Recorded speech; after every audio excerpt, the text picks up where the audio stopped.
Hi, good evening, everyone. Thank you for joining us tonight.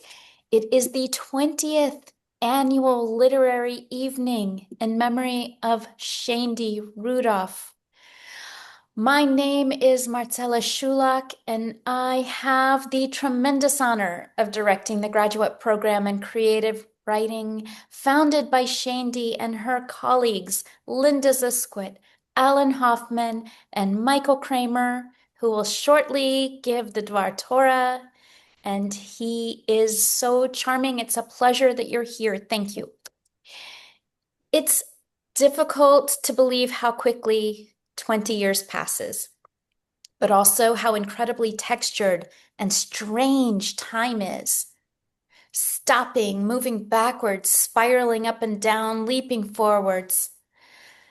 The Israeli poet Sharon Ass says that grief is a room outside of time, and that grief's encounter leaves a devastation. Grief's brokenness is not the only means to gain new eyes, a new heart, to encounter the world again as a child does, reaching for language and for connection. But it is one means. And we are so grateful, Hedda, to you and to the entire Rudoff family for making of their grief this gift of connection and creativity. As you know, we had been planning a 2-day in-person conference, the Israel Museum in Jerusalem and Bar Ilan, and the uncertainty of war has made this plan impossible this year. We have postponed it with the hope that postponing a conference is like washing your car. It will prevent the rain. It will prevent more war. So let's see how it happens. Let's hope for the best and or whatever we want it to happen. So the uncertainty of war has made it impossible this year, but we're going to hold the whole conference next year as planned. So tonight's memorial lecture is an extra gift.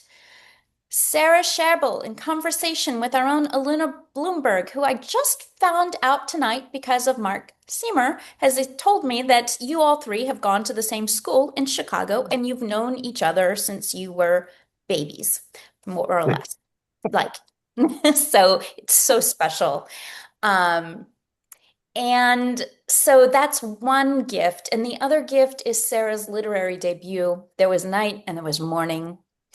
And I really want to personally thank Ilana for stepping in after the conference postponing to plan this night, from suggesting the guest speaker to engaging you in conversation, Sarah. And thank you so much for making this happen at such a short notice because I know that you're in high demand. So thank you very much. I'd like to acknowledge, I know that Ilana and I would like to acknowledge our creative writing colleagues. So Evan Fallenberg, who serves as fiction coordinator and literary translation coordinator, and because that's not enough, English department chair. Thank you. William Kolbrenner, an inspiring teacher and wise colleague in creative nonfiction. And we are so thrilled to announce an addition to our creative writing faculty, Taylor Wave. Taylor Johnson Hi. Levy, hi, a fiction writer and an American literature scholar who is now, I think, putting your two babies down to sleep. So you'll be off and on, but she's here listening. All those I have not publicly thanked now, obviously, you know that it's to you that I owe the most gratitude because your work has been done so seamlessly, it's almost unnoticed. Now, it's an honor to introduce my Professor Michael Kramer, who will deliver the Dvar Torah. And right before that, I just want to explain the choreography. Since we're on Zoom, we're trying to make this my part succinct. So I would like to introduce both Michael Kramer. He will invite Mark Siemer to address us on behalf of the Rudoff family. And then Ilana Blumberg will take it from here for the main event. And so I'm going to introduce both Michael and Ilana now. Michael Kramer is Professor Emeritus in the Department of English Literature at Bar Ilan University and a Fellow of the Sami Rohr Institute of Jewish Literature. A scholar, editor, translator, and he has published widely in the fields of Jewish and Jewish American literature. And I know that you are very close to Shaindy. You're going to speak about that now. And you were also my mentor when I first came as well. So we owe you so much.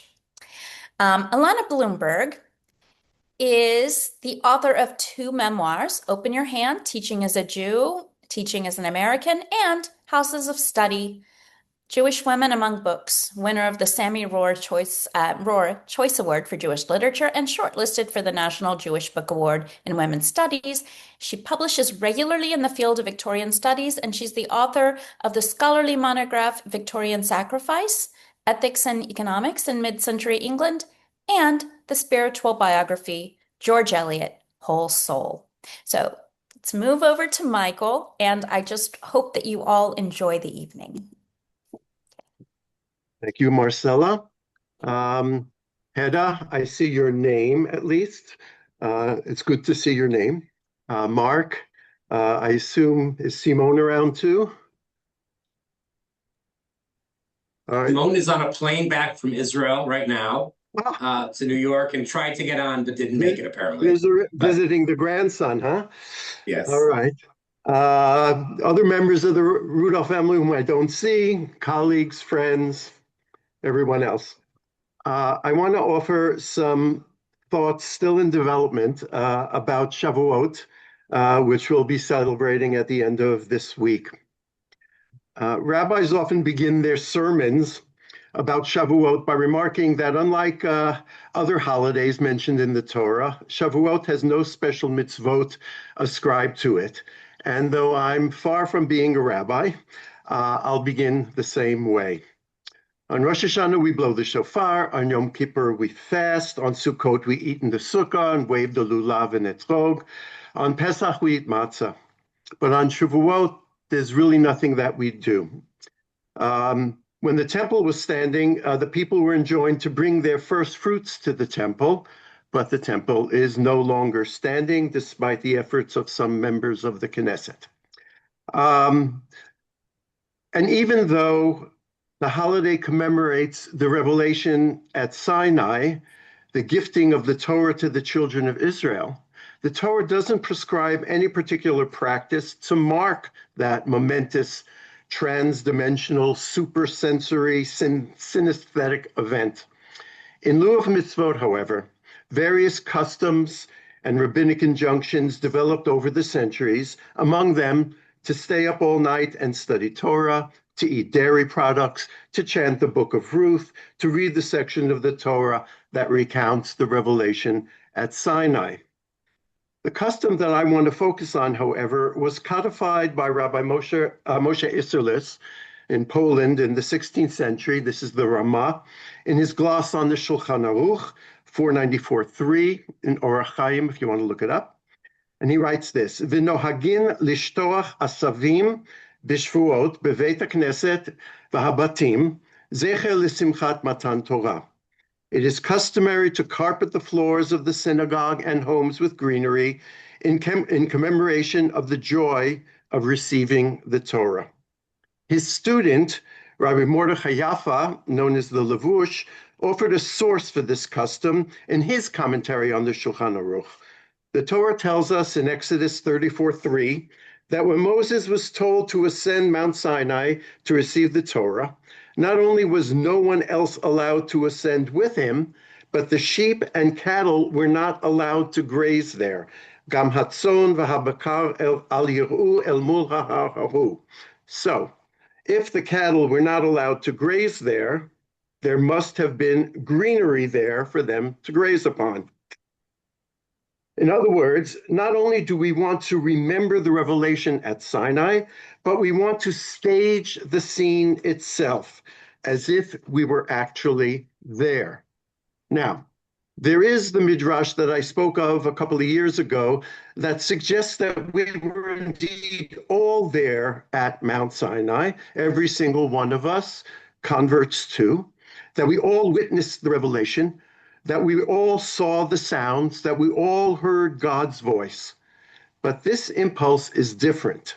It doesn't suggest that we were there then, but that we are there now. That the dimension of time has broken down, that the past is present, that we are there at the foot of the mountain. Perhaps I'm exaggerating, and perhaps I'm definitely exaggerating. I'm making too much of what is essentially a trope. We don't actually think we are there, but we want to make it seem as if we were there.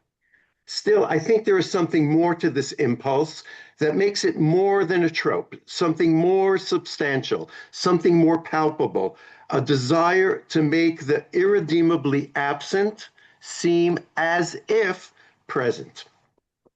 The Talmud in Tractate Kiddushin 30a, for those of you who want to look it up, offers this. Rabbi Yoshua ben Levi says, anyone who teaches his son's son Torah, Scripture considers it as if he received it directly from Mount Sinai, as it is stated. This is in Deuteronomy 4:10. But make them known to your sons and your sons' sons, juxtaposed to the phrase in the following verse, the day when you stood before the Lord your God in Horeb, that is at Mount Sinai. Now, Rabbi Yeshua ben Levi may be riffing off the fact that these verses in Deuteronomy, the long sermon that Moses delivered on the plains of Moab, not to those who stood at Sinai, for they had mostly died during the 4 decades of wandering, but to their children and grandchildren. When Moses says to them, you were there, he is enjoining upon them a model of tradition that is more than tradition, more than a passing of the torch from one generation to the next. Rabbi Yeshua ben Levi suggests that when a grandparent studies Torah with a grandchild, as I am now studying with my grandson in the run-up to his bar mitzvah, I had to get that in, there is a breakdown of past and present, as if the absent becomes suddenly present, as if together grandparent and grandchild reenact the revelation at Mount Sinai. Okay. Which may also explain why my young colleagues ask this old grandfather to give the Dvar Torah at this event every year. I am the ghost of Shavuot past. Okay, next page. Okay, but I want to add a wrinkle to these thoughts. The Jerusalem Talmud, that's in Tractate Shabbat, chapter 1, halacha 2. The Jerusalem Talmud offers a different version of Rabbi Yeshua ben Levi's dictum. Every Friday, the Talmud relates, Rabbi Yeshua ben Levi would go to hear a Torah lesson from his grandson. Once he forgot and went bathing in the public baths of Tiberias. He was leaning on Rav Chia bar Abba's shoulder and then remembered that he had not heard his grandson's lesson, turned around abruptly and left. When asked by Rabbi Chia bar Abba why he interrupted his pre-Shabbat bath, he answered, Chia, my son, is that unimportant in your eyes? For anyone who hears the lesson from his grandson is as if he heard it from Sinai, offering the same Deuteronomic proof test. So this is a startling, counterintuitive inversion, an overturning of our understanding of the desire to reenact the Sinaitic revelation, not to make the past present, but to make the present past. Because surely Rabbi Yeshua's grandson was not simply regurgitating what his grandfather had taught him, but was offering something new, something different, maybe something that challenged what he learned from his grandfather.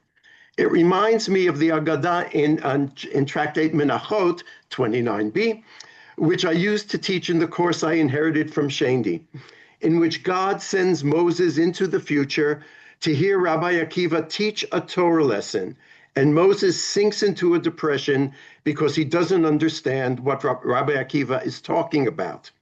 But then he is comforted when he hears the rabbi say that his teaching, which he still doesn't understand, is halacha Moshe miSinai, a halacha that Moses taught at Sinai.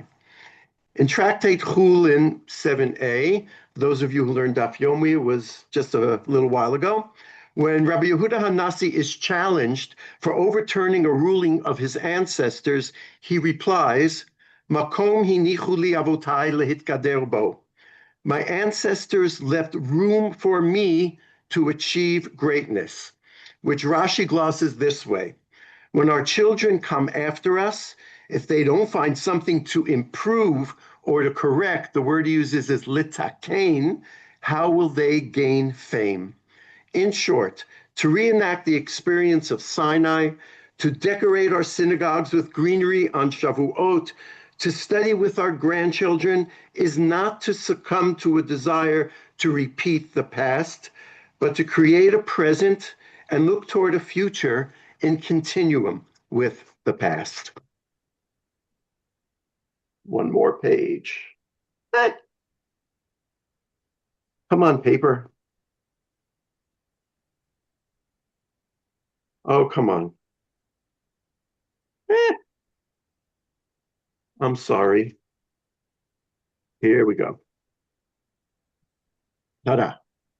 Okay, I still remember the excitement in Shaindy's eyes when she presented the idea for this program, the idea of nurturing new voices that would emerge from an engagement with the Jewish tradition and the experience of Israel. As Alan Hoffman expressed it, creative text, Jewish contexts. New voices developing new ways to tell the multifaceted, millennia-long, ever-changing but continuous story of a people in the space our ancestors left open for us to elaborate, to innovate, to celebrate, to castigate, and above all, especially in these troubled times when our stories have been hijacked and distorted, to tell it ourselves honestly, with pride and purpose, even when it's painful, as if we are receiving these stories directly from Mount Sinai. This was Shaindy's vision. She would undoubtedly be proud of what our students have accomplished so far and will be proud of what they will continue to accomplish. Yehi Zichra Baruch.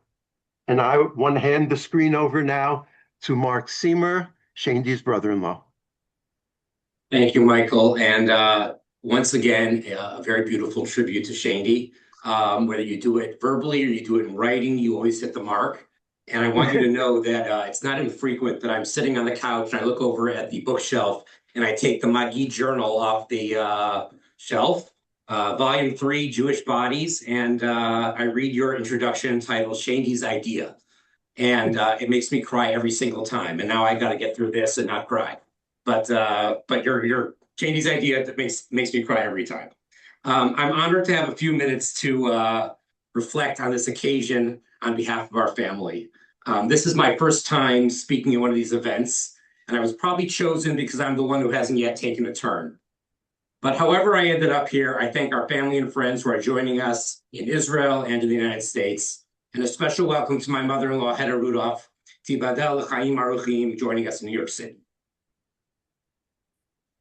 As we approach Shaindy's 20th yard site with this memorial gathering, it's important to take, okay, this is the hard part.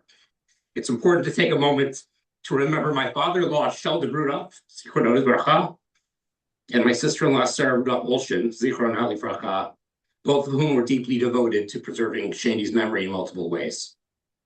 At this milestone, I find myself thinking a lot about what was lost when Shaindy left us, and also how she would have felt about what she missed.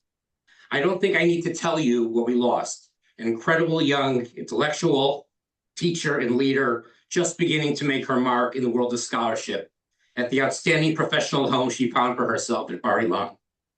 More personally, she was a loving and devoted daughter, sister, aunt, niece, and cousin whose absence is felt acutely, no less today than it was 20 years ago. There were certainly some very difficult moments in the last 2 decades, and perhaps it's better that Shaindy didn't have to experience them. And I think Shaindy's classic eye roll would have been in full effect over certain events and personalities in the world during these 2 decades. But I believe that she would have been impressed and even delighted by the most important people in her life. She would have been deeply moved by the strength and resilience of her mother and her youngest sister, who demonstrate for all of us how to move forward and choose life, even when it puts the most difficult obstacles before you. She would have marveled at her little people. I think maybe you heard her call her nieces and nephews that. She was famous for that. Beginning with her soul sister, Rachel, and then Mayor and Ellie, now with Freda, Yonina and Yamin, now with Eliana, all of whom have become principled young adults making their way in the world. She would have adored the one she missed by 9 days, Shayna, who just finished her first year at Barnard, where she's studying English. You really can't make this stuff up. And she would have been over the moon in love with her first great nephew, Shelley, born last Shavuot in Jerusalem, and number 2 expected next month. But I'm really here to say how proud she would be that what in 2006 was very quickly renamed the Shaindy Rudoff Graduate Program in Creative Writing should be proud that the program has continued, thrived, and had a powerful impact in its field. For this, we thank the leadership of the writing program, past and present, who took Shaindy's vision and the foundation she laid and turned it into an incredible legacy for her by training a new generation of outstanding writers. We extend our deepest gratitude to Marcella Schulach, my longtime friend Ilana Blumberg, Michael Kramer, Alan Hoffman, Linda Zisquit, Evan Fallenberg, and William Kolbrenner. And today we welcome a new member of the writing program family, Sara Sherbill, who I've also known for many years. Sara, you've written a courageous and important book, and we look forward to hearing from you today. Thank you all. Thank you all for listening, and may the Shaindy Rudoff program continue to bring us together on happy occasions and to create and appreciate great writing. That was Shaindy's idea. Ilana. Yeah, thank you, Mark. We are all holding Shaindy in our minds right now. Thank you, Mark, for really bringing the voice of your family to the table and reminding us of all the different ways in which Shaindy made a difference. So thank you. Mark is telling the truth, and Marcella was as well, about the long-time roots that Mark and Sara and I do share. And it really is a very great pleasure for me to welcome tonight Sara Sherbill, the author of There Was Night and There Was Morning. It is her first book. I know it is not her last book. Sara has been published in Slate, Forward, Tablet, Feller.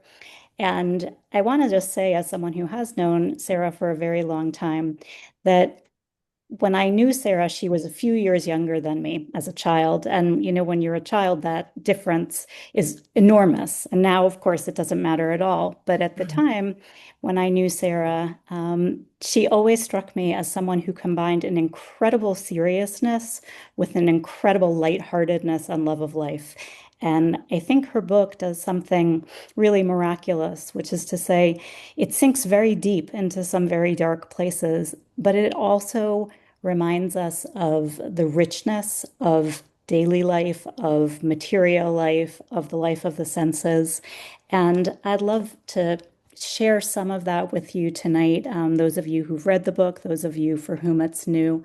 And because this is a conversation that is being hosted by a program in creative writing, I wanted to lay out 3 areas that Sara and I will talk about this evening. One is craft, the writing of a work of memoir.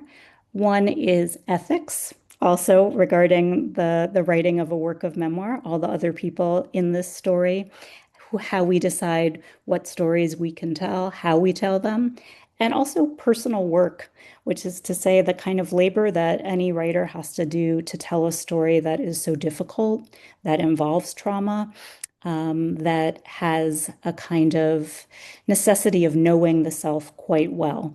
So those are the general categories that I thought we'd speak about tonight. I want to begin by asking Sara to just tell us a little bit about the book as you see it, especially for those in the audience maybe who haven't read it. Just give us an introduction. Okay. First of all, thank you for having me. It's an honor to be here. And it's an honor, especially to be introduced by Ilana, who I've known for decades, and who is always kind of like a mentor and role model to me.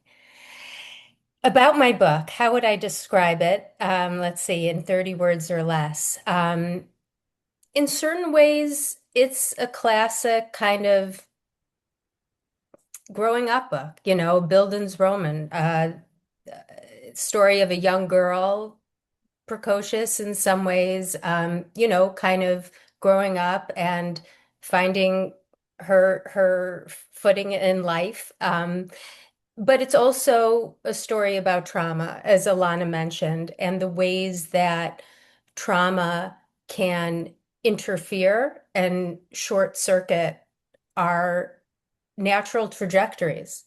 I often spend a lot of time thinking about who I would be if I hadn't had these very early traumatic childhood experiences. And I think that this book is my attempt to integrate trauma and traumatic memories into life.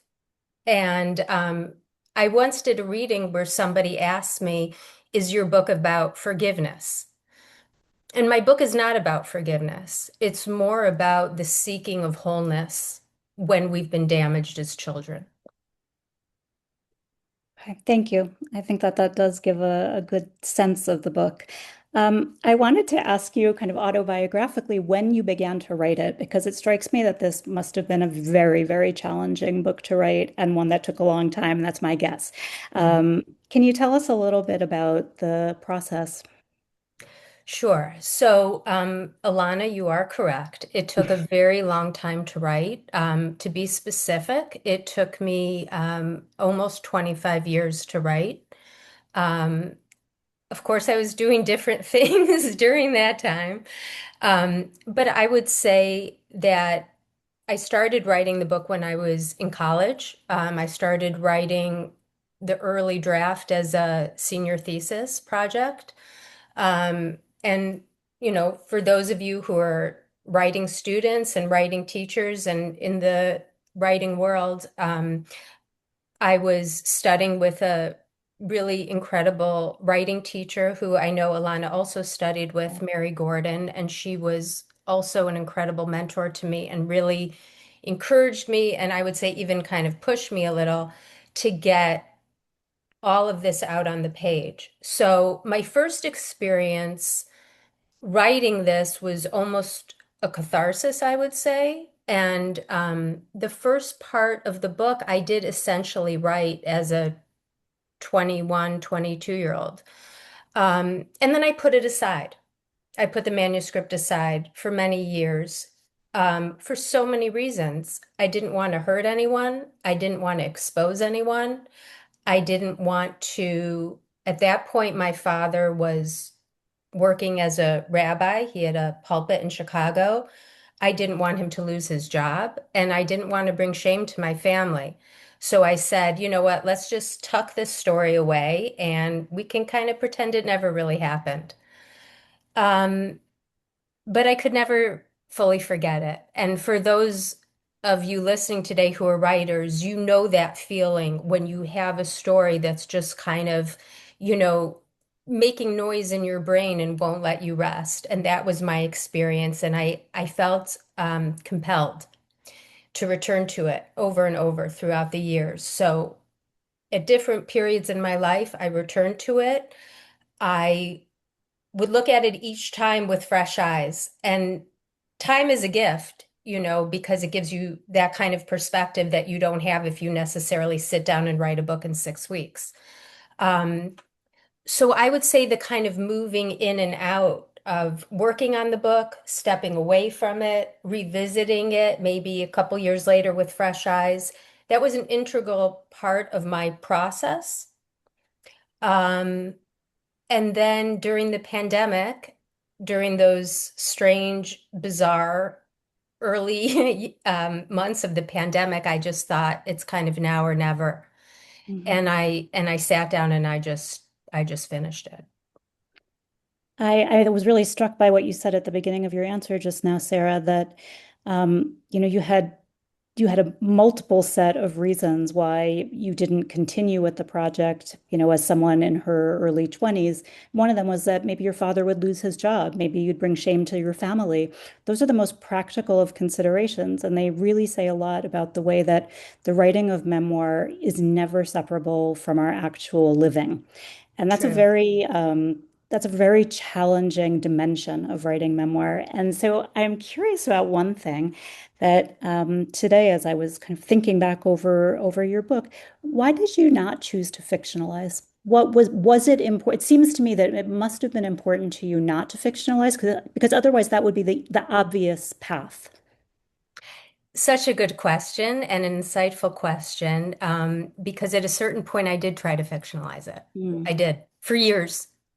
So initially I wrote it as a memoir for my senior thesis. And then years later, I was like, if I'm ever going to publish this, it will destroy my family. It will destroy the community that my parents have built for 30 years in Chicago as Jewish leaders. And I thought, okay, the only way to do this is as a novel. So I tried to rewrite it as a novel. And I spent years trying to rewrite it as a novel, and something never quite gelled. I would reread it. There was some kind of, now look, authors write, you know, autobiographical fiction all the time. I'm not saying it can't be done. Obviously, it's always done. But for me, it just wasn't working. I kept trying to, play with it, fictionalize it, put it here, make this detail different. And there was some kind of internal authenticity that just was missing. Mhm. And by the time I realized that, I was wasting my time banging my head against the wall trying to fictionalize this. By that time, I was already older. My parents had separated. My siblings had grown up. No one was living at home in Chicago anymore. So there was this freedom that was afforded to me that I said, you know what? This is the time to tell the story and to not hide behind a fictional version and to embrace it. And I just want to say, on the note of fictionalizing things, I work as an independent book editor, and I work mostly with people writing memoir. And I tell this to my clients all the time. You aren't going to make friends writing a memoir. If you are looking to make friends in writing a memoir, you should do something else. There is fallout. There is real world repercussions. And I think the notion that maybe you can bypass that is is itself a fiction. Yeah, I will come back to that because I think that that is a question that a lot of our students have, maybe our alums too. I have it as a Mm. person who writes memoir. I want to also just note that we will have Q&A. I forgot to say this at the outset. So if you have questions that come to mind, feel free to write them in the chat and we will devote time to that so that each of you, has a chance to use your own voices.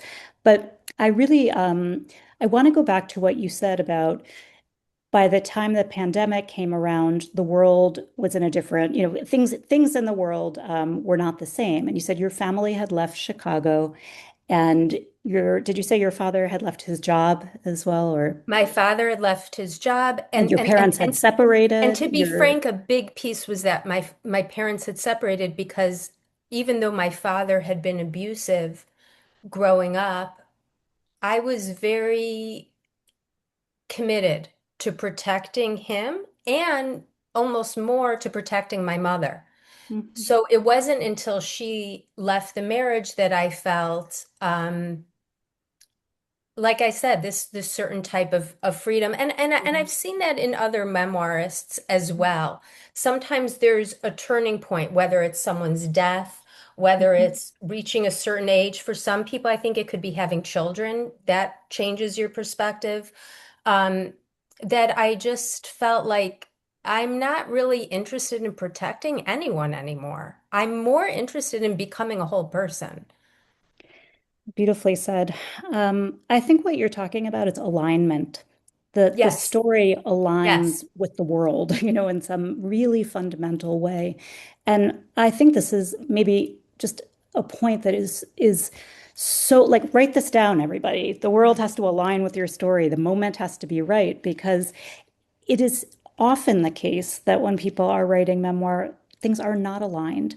But it is very, very encouraging to imagine that that doesn't mean it will never align, that there are moments for stories. And I'm struck also by the fact that, I think Me Too is 2018.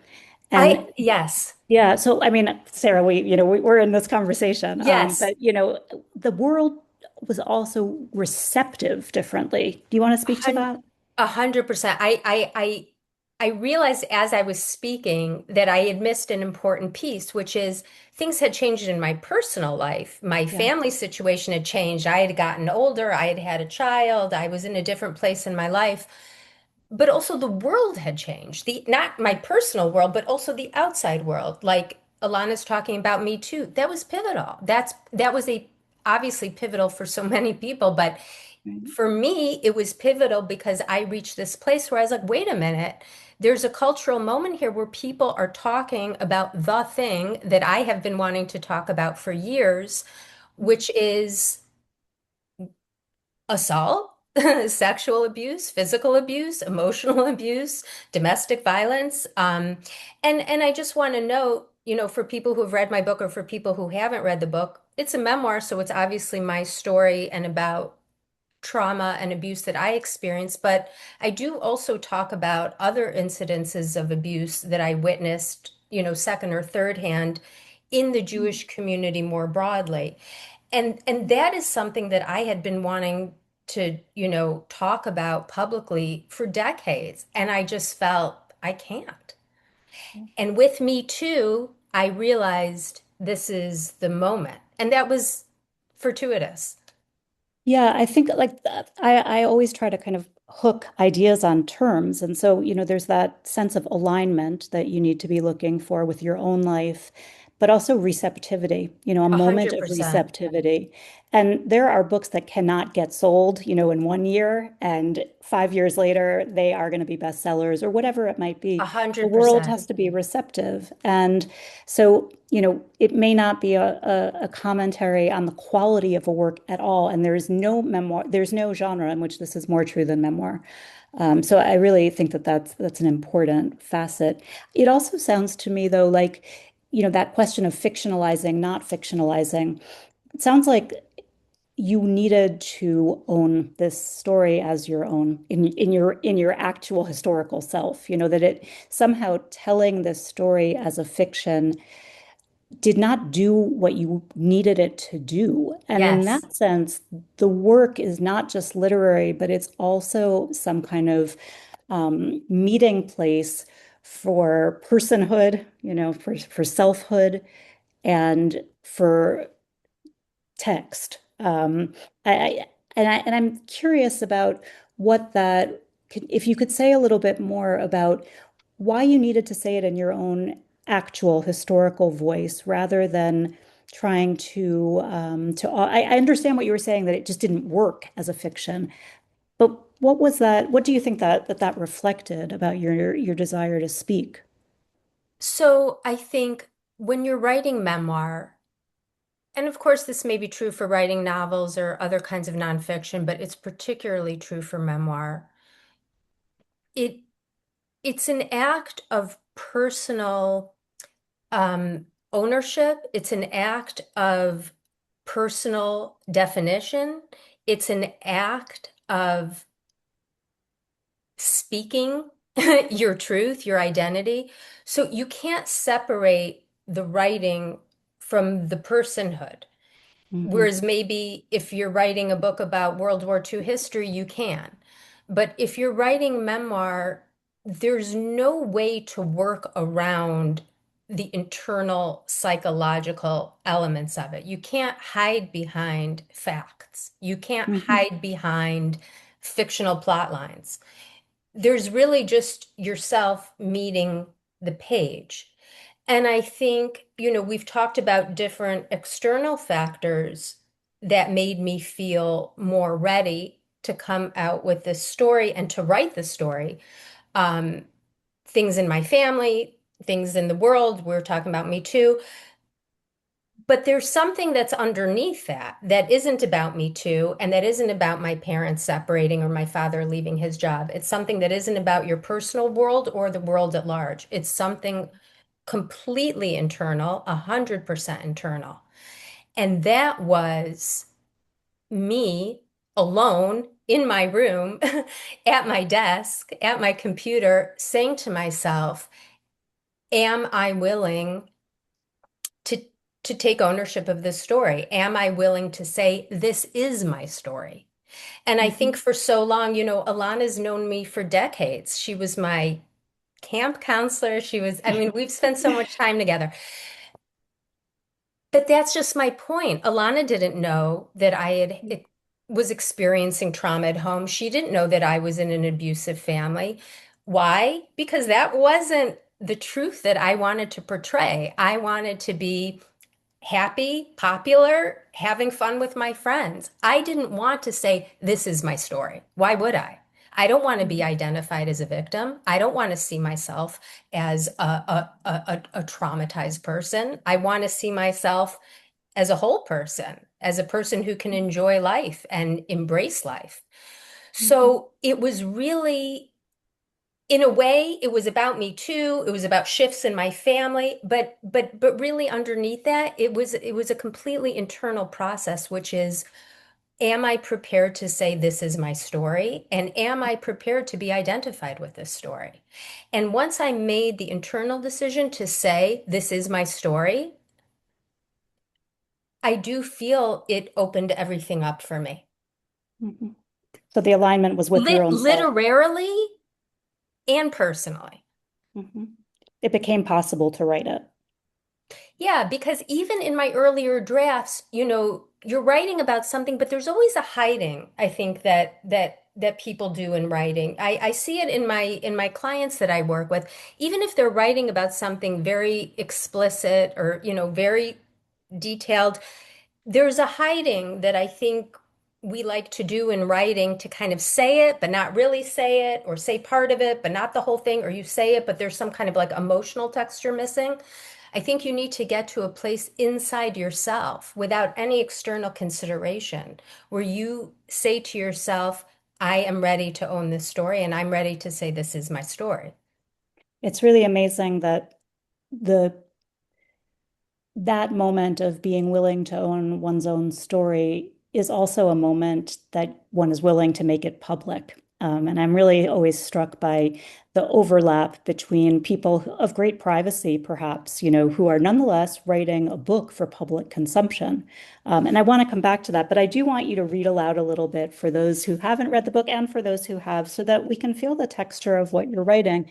One of the things that, especially my students will know this, is that memoir does not need to follow a chronology like I was born on this day and then this happened and then that happened and then another thing happened. It's not a kind of consecutive and. It usually follows some kind of pattern or theme or some kind of exploration. And so what happens is you're jumping around in time. And so there's a section I wanted to ask you to read that comes more from the kind of present tense of the narrative, which is to say the grown-up Sarah, not the one who's a child, not the one who's a young teenager. This is already the narrator as mother. This is on page 160. And it really catapults us out of those early scenes in which the traumatic events of this text are happening. And it's an after effect. And I wonder if you could read that for us, starting on like at the bottom of 160 and maybe till like, I'll stop you somewhere in 162. You stop. You stop I'll me. stop you. Whenever you tell me to Okay. stop, I'll stop. Okay. All right.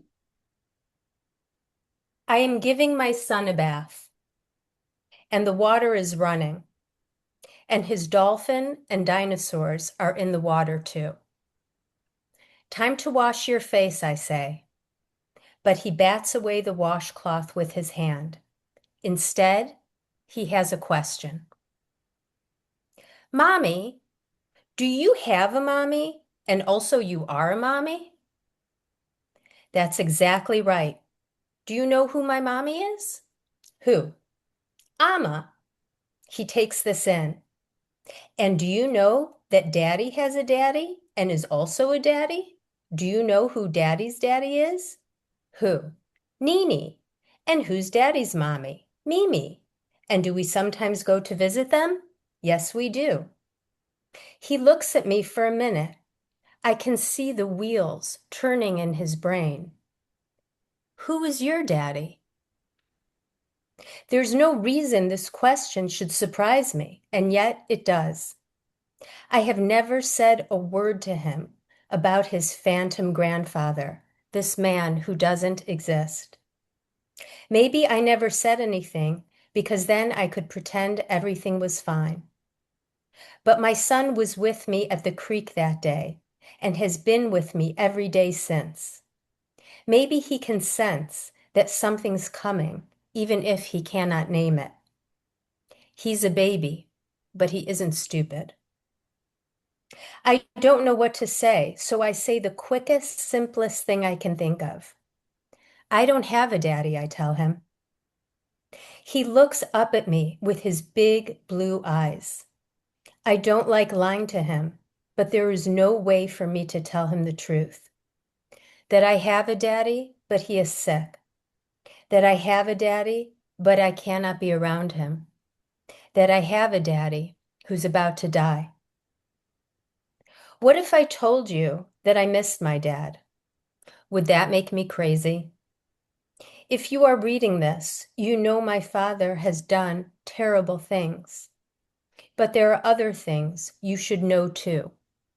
Like the week before my second wedding, when I was flat broke, and I called my dad and asked if he could bring me $300 so I could get my hair done.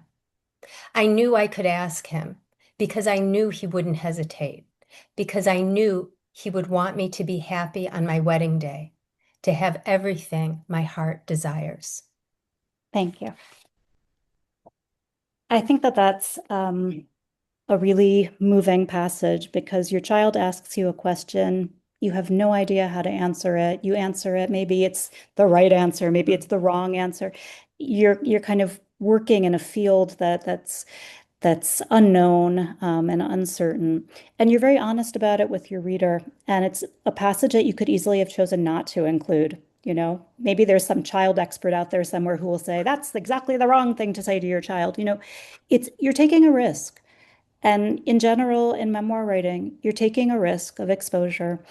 And I wanted to ask you about moments where you feel it was especially challenging, to be honest, or moments where you felt, I wonder if I want to include this. Were there things, and you don't have to, be specific about this, but were there things that you thought, I don't know if this is something I want to include. It feels too risky, it feels too exposing, or did you feel that kind of everything was available to you? I'm going to be totally honest with you. When I was working on this book, let's say, 20 or 15 years ago, I was editing so much out. Forget on the page, I was editing it out even in my brain before it even reached the page. Why? Like I said, it's going to hurt people, it's going to expose people. I was also, I know this may sound crazy, but also relevant to our times. Like I don't want to stoke anti-Semitism. I don't want, my father was a rabbi. He was an Orthodox rabbi in Chicago with a large and thriving congregation. And Yeah. um, I'm not looking to stoke anti-Semitism. I'm not looking to badmouth rabbinic leaders in the community. And I didn't want any part of that. So you ask, was I holding back? I think, and this goes back to what we were talking about earlier with time. And Michael, you spoke so eloquently about past and present. The past is present. Sometimes the present feels like the past. I mean, the fungibility of time. And I think that really was the gift the fact that it took me so many years to write this. I was very critical of myself at the time that it was taking me so long, but now, in retrospect, I realize what a gift that time was. To answer your question, Ilana, by the time I finally sat down and was like, I'm going to finish this no matter what, almost all of my voices telling me, don't write about this, don't write about that, don't write about that, don't say, those were gone. They were just gone. And I think it was also a factor of writing during the pandemic when it was like the world's upside down. There's nothing familiar. School stopped, work has stopped, travel has stopped. I mean, it was just bizarre. And so I felt like, well, look, if the world is upside down, the world is upside down. Why should I edit myself? And so Yeah. I got to a place, and again, it's a gift of time. Like after a certain number of years, I didn't care anymore. Mhm. And that I was wanted so freeing. It's interesting that you say you didn't care anymore because I also felt that in the book, and this came out in discussion when my class read a section of your book earlier this year, you, and in the passage you just read, you're able to see things and say things about your father that do not paint him as a monster. He's the person you go to when you want to get your hair done the day of your wedding because you know he wants you to be happy that day and he's going to want to do that for you. There's a complexity, and that's exactly what is confusing, leaves you not sure what to say to your son, that do I have a father? What is the nature of this fatherhood, of my daughterhood? And I think I want you to talk a little bit about whether it was a struggle to give both your parents the complexity that you gave them, or did that come naturally to you? Because we talk a lot in CNF writing about the kind of distance a writer and a narrator need to take on their own circumstances in order to be able not just to kind of strike out with anger that may really deeply alienate a reader from believing that you've thought this through. So I would say, first of all, it's a fantastic question. And I want to say throughout my life, forget about the memoir, forget about the book. Throughout my life, I was always holding this duality. On one hand, my father is very warm, very charming. We would have great intellectual conversations about books. He would recommend books to me. I mean, I held him in very high esteem and I respected him so much. So, on one hand, I was holding, this very intellectually inspiring father who I loved and felt very close to. And on the other hand, I was holding this reality that he was physically, emotionally abusive to my mom and to me and to my siblings and to other people as well. So, how do you hold that duality? It's very challenging. But as a writer, I always knew that honestly, one of my main goals in writing the story was to craft a version of my father that wasn't black and white. That was my main thing. He's easy to villainize. An Mhm. abusive man is easy to villainize, let's be Mhm. Yeah. clear. For good reason. He should be villainized, some people could argue. But I wasn't interested in writing about a villain. I was interested in writing about a human being. And especially, my father could have been a shoe salesman or a doctor, but he was a rabbi. And so I was extremely interested also not only in exploring the full scope of his humanity, but in particular his spiritual life and his spiritual impulses that drew him to the rabbinic field, that enabled him to give counsel and comfort to so many of his congregants for so many decades. Um, and I really wanted to capture that. I wanted to capture the fullness of his humanity. That was a main goal for me in writing the book. And so Mhm. to the fact that you came away feeling he's not a villain, like then I feel I succeeded. It's Mhm. easy to write stories about villains. It's very Yeah. easy. Yeah. I think it's much more interesting, though, to write about someone who is complex, which, let's be honest, all of us are. Yeah. Did you ask any of the people who had accompanied you through these years to read your book before it went to press? Did you give anybody veto rights? Did anybody say to you, take this out, leave this in? Yeah, no one had veto rights. This is what I'm saying about the Mhm. point that I got to in my life. If I Mhm. had tried to publish this when I was 25 or 30 or 35, I would have sent it to 100 people and asked everyone their permission.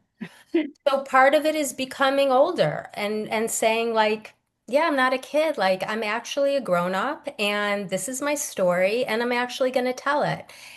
And I want to be absolutely explicit.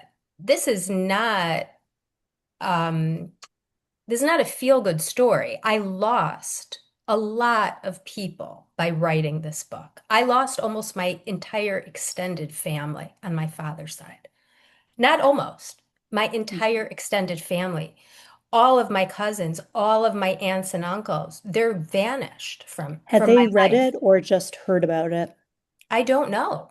Hmm. They're vanished. And so I really want to, this is why I'm saying there's so many different elements to memoir. Of course, there's the craft of the writing, there's figuring out what the story is, right? There's so many different elements, but the main element, if you're asking me, is really like what I was talking about before, getting to a place where like this actually is my story. Period, period, period. I'm not looking to make friends. I'm not looking for permission. I did, to answer your question, I did send my manuscript to my siblings, to my three brothers, to my sister, and to my mom. I'm not saying everyone was happy with every single detail, Hmm. but they were incredibly supportive, incredibly loving, and proud of me Hmm. because I put on paper what we had all been experiencing for so many years and couldn't talk about. And I Yeah. do think it created a lot more openness, at least in my immediate family of origin. I'm really struck by how much memoir tends to be about secrets. Yes, And, your entire memoir, that the whole structure of your book is opening a secret. yes, And I wanted to ask you about whether you saw the book as having a kind of, I said before that memoir can be about a theme or a pattern, or did you feel like the book had a through line? Did you feel like it was exploring something? I mean, I can think of things it was exploring. To me, many things arise, but how did you understand it in your mind literarily in terms of its schema? I'm so glad you asked that because I opened the book talking about God from the perspective of a 6-year-old girl. So I open the book talking about God and I end the book talking about God. So you could say on one hand, oh, it's an abuse memoir. There are lots of Yeah. memoirists who write about abusive childhoods. And many of those books have been huge inspirations to me that I've read dozens of times. But I wasn't looking to write just an abuse memoir. I was looking also to write, it's not a theological work exactly, but I was very interested in exploring spirituality and theology and religious practice Hmm. through my story of abuse. Because if you're asking me the through line, that's the through line that I see. I feel like Hmm. the framework is a story of abuse, but Hmm. actually what interested me most in writing this book was talking about how my perception of God Yeah. changes throughout my life. And then concurrently with that, how do you worship? How do you practice? That shifts a lot throughout the book. It's really, that's a really powerful thing to say because it really also makes you very much your parents' daughter to say that. Both your parents come across as figures very absorbed with those questions. Yes. And I want to say about my father, I wouldn't be a writer without my father. That's I don't know, you want to call it an irony, you can call it a paradox. I don't know what you want to call it. I would never be a writer without my father. My father is the person who instilled in me a passion for language and a passion for poetry and a passion for text. Hmm. And without him, I wouldn't have the power to write this story. Hmm. And the irony is I started writing it when he was alive. By the time it actually came out, he had actually passed away. But I do have this sneaking suspicion, and I feel it quite deeply. I think he would be proud of me for writing the book, even though it outs him as an abuser, but that's almost secondary to me. I think I know my father, and he would be so proud of me that I wrote a book. I want to ask you to read one other section, and then I think we will probably turn to. I have a feeling that there will be questions from the group, but I didn't actually ask you to look at this in advance, Sarah, Sure. but I'm going to ask you anyway to read it. Okay. Um, on page 5, where you start with my father left for shul and you describe your bath. Can My you read that? bath, yeah. Yeah, yeah. Where am I? Starting from my father left for Oh, shul. yeah, okay. My father left for shul before the Sabbath began so that he could drive there. Once Shabbat started, no use of electricity was permitted according to Jewish law. No turning on and off lights, no cooking, no driving, no television, no radio, no telephone. Other Shabbat laws meant no writing, no use of money, no baths, no bicycles, no drawing, no carrying anything outside. By the time my father left, I had already had my Shabbat bath, which meant I got to use my mother's special green soap that came in a tall green plastic bottle and that had to be held upside down and squeezed in order to release its dark liquid, so green it seemed black. The soap smelled like pine, which in turn smelled like my mother.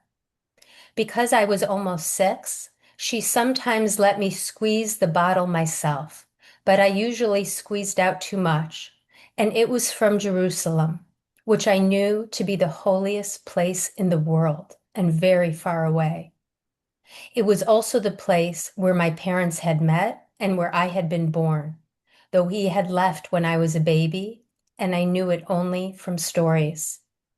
My mother squeezed out the soap for me onto a rough brown tool she called a loofah, which I thought was the Hebrew word for sponge. Then she'd say, "Stand up, Sarah, honey." And as I stood knee deep in the bath water, she would scrub my legs and arms, my knees and elbows, my shoulders and my back, until my whole body was slick with a thin green gloss. She told me this was very good for my skin, even if it stung a little. "Now you'll glow like the Shabbat queen," she said. I slinked back into the water to rinse off and also to swim like a dolphin, which I sometimes thought I was. It would have been easier to imagine if our bathtub was white, like at my cousin's house, which lent the water a blue cast, as though it were an inlet in an ocean. Instead, our tub, along with all the bathroom tiles, was avocado green, making the bath water a murky and forbidding hue. Still, I would have stayed in the bath forever, if not for my mother telling me that if I didn't get out in time, I wouldn't be able to kiss Abba goodbye before he left. Sometimes I'd say to my mother, "Ima, wrap my hair up like you do after your bath." But she would tell me my hair was too short and didn't need to get wrapped up. So sometimes, secretly, when she thought I was getting dressed in my room, I would stand in front of the mirror and try to wrap my hair up, but I could never get the towel to stay. And then my mother would be calling me, telling me to hurry, that Abba would soon be leaving. Thank you.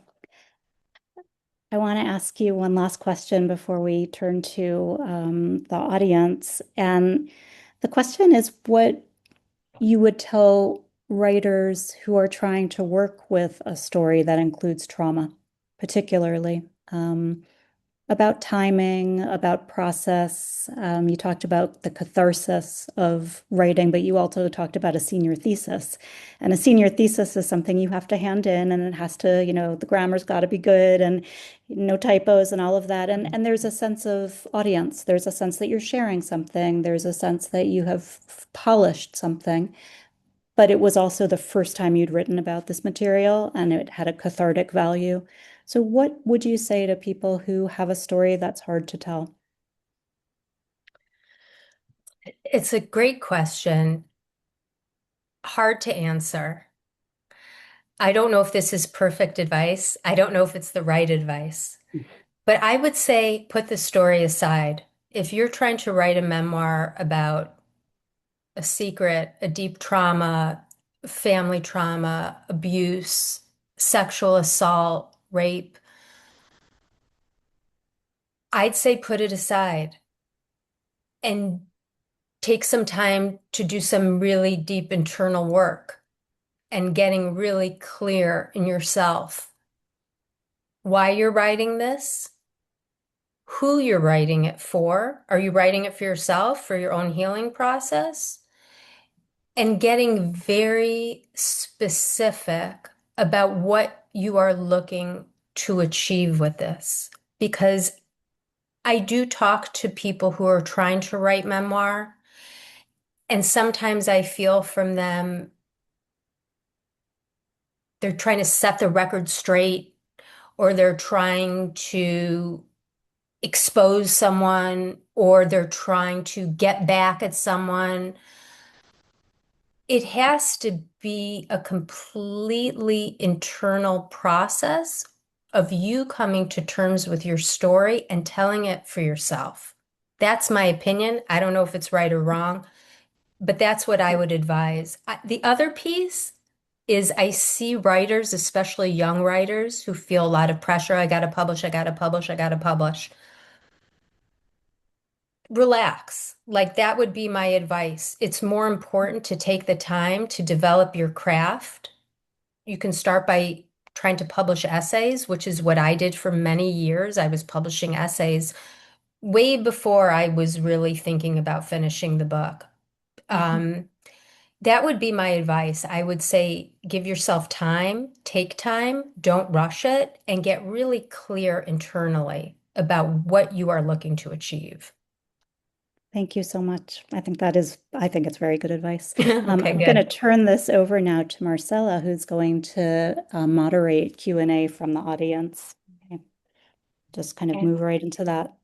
Yeah, and I want to thank you both very much and to thank all of the people who are listening in, and just to say that this is a very powerful testimony and it comes from a very vulnerable place. And I want to emphasize your latest remarks, Sarah, when you are speaking about being whole with yourself about why you're writing. And I know in our program that we have a lot of people that are writing to become whole with themselves. English Mm, isn't their first language. mm, And so writing in English has been a way often to test it out. mm, And we have a couple of people that have written memoirs in a similar vein about abuse, about gender-based violence. And it has been helpful to test it out, as you've said, in various ways and to have support and healing. So I really want to thank you very much for your reading and your dialogue. Thank you. And thank you, Ilana, for asking Sure. really pertinent questions. And I'm going to start from some of the audience. Fran, you've asked, apart from your family and your father's extended family and your immediate family, how is this memoir received in your wider circle with your friends or with colleagues or just in general? Yeah. Look, I feel very blessed. I have almost unanimously gotten good feedback, but then it also raises the issue of, if people have something negative to say, they're probably not going to sit down and write me an email. Although a Right. couple people have and told me what a, terrible thing I've done, and that's okay. But I would say for the most part, uh, I honestly just feel very lucky because my friends, my community at large, people I've known for years, Mhm. old teachers, like people I haven't talked to in decades. Like my freshman year high school English teacher wrote me a beautiful note. Like I'm saying people who came out of the woodwork almost, Um, kids I went to grammar school with who I haven't talked to in 30 years, like I did feel tremendous support. And I want to say this was a really profound thing. I went back to Chicago to do a reading and I spoke in the community that I grew up with. Yeah. And some of the people there had been congregants of my father's. Some people there had been bar mitzvahed by my father. My father had married them. He'd done their son's bris, whatever. Um, and even those people, I felt so embraced by. And I honestly, I don't know, I don't know how I could have been luckier in that regard. Thank you. One thing that you do very well, and that I think is very important, is the dimensions of people. They're not character, they're not caricatures. Yeah, Everybody is so complex, and yeah. you bring out the humanity, right? Humanity has horrible side effects, and it also Mhm. has redeeming qualities. And I really appreciate the way that all of your characters are really characters. The people that you write about are Mhm. really three-dimensional in your work. Thank you. Thank you. And it's really important because, if it were black or white, it wouldn't be a story. It would Yeah, be, it's yeah, ultimately not that interesting, I think. right, right. And so, to that point, Michael Kramer has asked a really nice question. Did you discover something that you were surprised by while you were writing? Huh, it's an interesting question. Did I discover something I was surprised by as I was writing? Yeah. I was surprised by how many good memories I had of my father to draw on. That is something that surprised me because, it was about abuse, and I certainly had plenty of those. Yeah. But even in that scene that I just read just now, 5 minutes ago, where I'm saying, at my second wedding, I wasn't a child. I was in my mid 30s, and I remember thinking, man, I really need to get my hair done for my wedding, but I don't have the money. Who am I going to call? And I was like, oh, my dad. Of course I'm going to call my dad. Like I know he'll be there in a second. Like I was surprised by that. There was like a surplus of these really warm, loving memories I had from my dad, and they kept coming up as I was writing, but they don't cancel out the bad things that he did. It's holding both. Yeah. That's the strength of this memoir, I think, right? The Thank whole you. both, yeah. Thank you. Gila Salinas would like to ask if you would change anything in the book. Would you write something differently? Not with this book, Mm. but I've learned a lot just about the whole process. I mean, as anyone who knows who's written a book, from the time you send it to your agent till the time it comes out, there's so much that happens in the middle. Um, and so I feel that I'm so much wiser now than I was before I had this book published. So I think there are things in terms of um, organizing story and giving a certain framework to a story, like more kind of formal elements of craft that I wasn't thinking about so much when I wrote this because it was so personal and raw.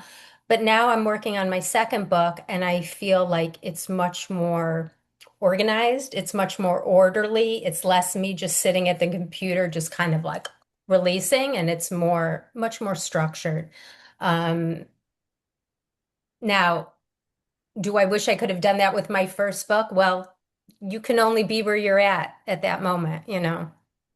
Yeah, yeah. Um, and then I want to respond to one more question Yeah. that Charmian Lesme says or asks. She says that you have written so much about how you didn't want to hurt your family, and she's worried about you. Like, were you worried about hurting yourself when you were writing this? Oh, that is a fantastic question. I love this question, and I will tell you why I love it. I had someone very close to me in my life, one of the people who's closest to me in my life, who knew I was writing the book. would call me periodically and she would say to me, "This is not a good idea. I'm very concerned about you. This is not a good idea. Are you sure this is a good idea? Are you sure you want to write this book?" And I remember thinking, you don't get it.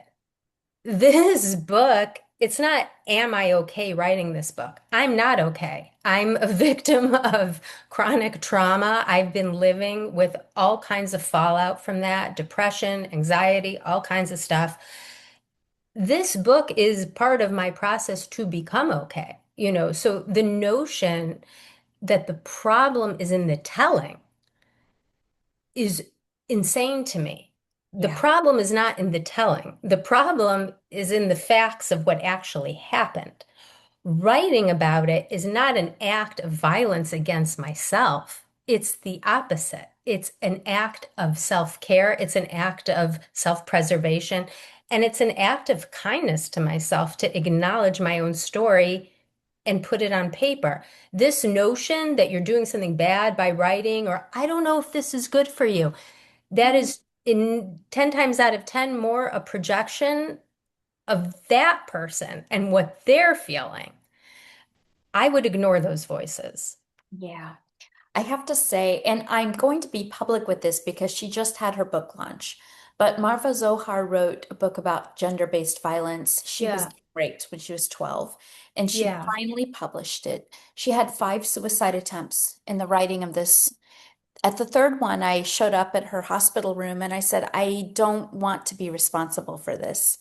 I don't know, your writing is fantastic, but I don't know if it's as fantastic as you are. And I think it's more important to be alive.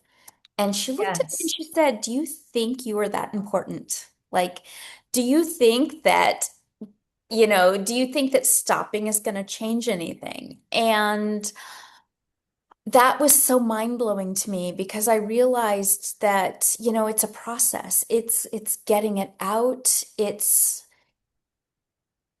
obviously there's an art to it. So I think there's several different aspects to this process, which you've really beautifully laid out.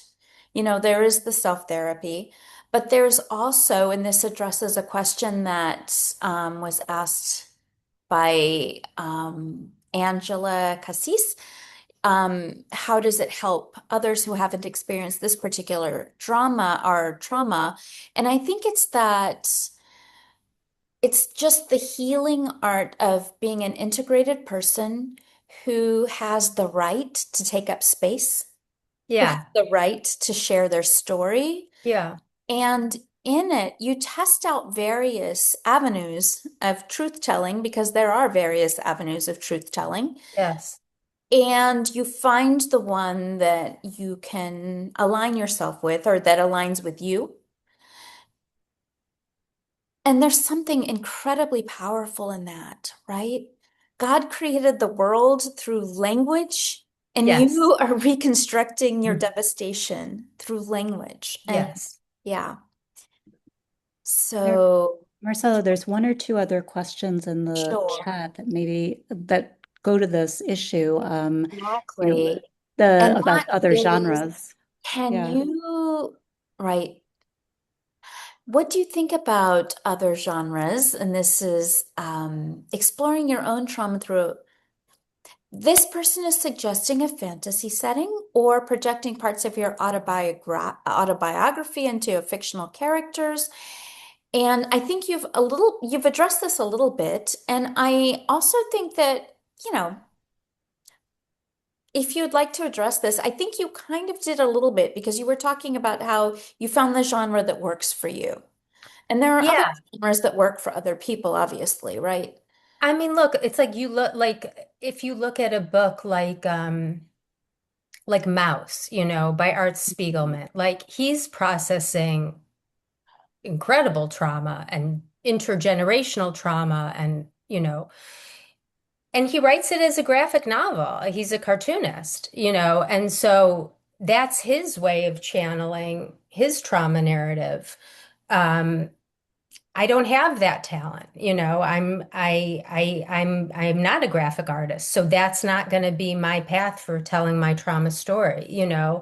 Um, I think you're right. I think every individual needs to find their own genre, and again, just because I didn't have success fictionalizing my trauma narrative doesn't mean that others don't or can't. I think a lot of writers have found success as writers doing that.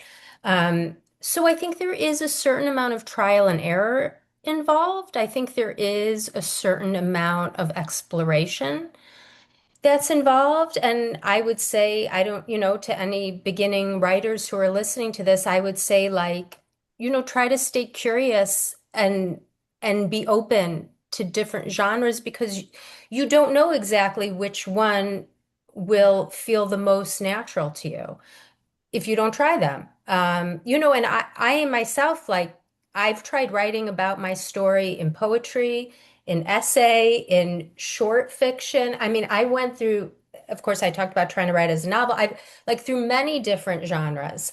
And I don't look at that as a waste of time. That was part of the artistic process. Exactly.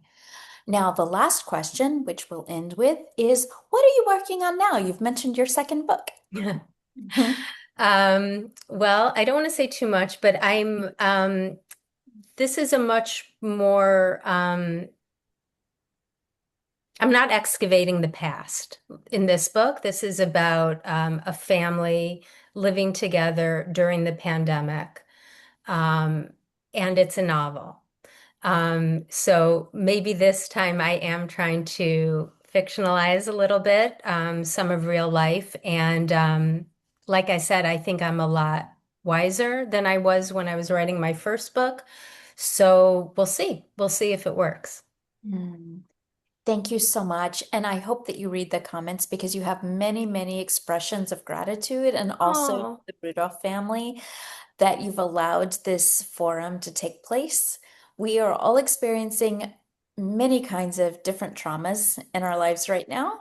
I know. And yes, and this is one expression of one way that we can heal, that we can become integrated human beings, that we can take up space, that we can Yes. share our stories. Yeah, Yes.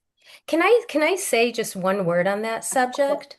Yes. Because I'm not, I'm sitting here talking about my childhood trauma, but I'm not unaware of the larger context that we're sitting in. I'm not unaware of what's going on in Israel. I'm not unaware of all of the collective trauma that everyone in the region is facing and grappling with in real time as we speak. So I don't want to ignore that or bypass it. I want to, just kind of take 1 minute to just kind of acknowledge that. And I think, there's personal trauma, there's collective trauma, there's communal trauma, there's national trauma, and a lot of those overlap, and so I think it's about really, kind of finding our way through it. Where does my personal trauma end and where does this collective trauma begin? And it's a whole thing, but I did just want to take 1 minute to just acknowledge that reality. Thank you. And I know that you needed to do that. And I know that it's a fact, but I also think that collective trauma is a little bit easier to deal with because Maybe, it's an maybe, acknowledged fact. And maybe. and individual trauma is so much harder because you're there alone with yourself and everything else. So Yeah. really thank you and thank you for that acknowledgement. And I just really want to thank you for this really beautiful night, Ilana, Sarah. This is, I know that it sounds kind of strange to say, we're talking about trauma, but we're talking about healing and we're talking about moving Yes. forward and we're Yes. talking about all the ways in which individuals matter and are part of a Yes. collective. Yes. And so thank you very much. It's a pleasure. It's an honor. Thank you. Thank, Thank you, everybody. thank Thank you. you.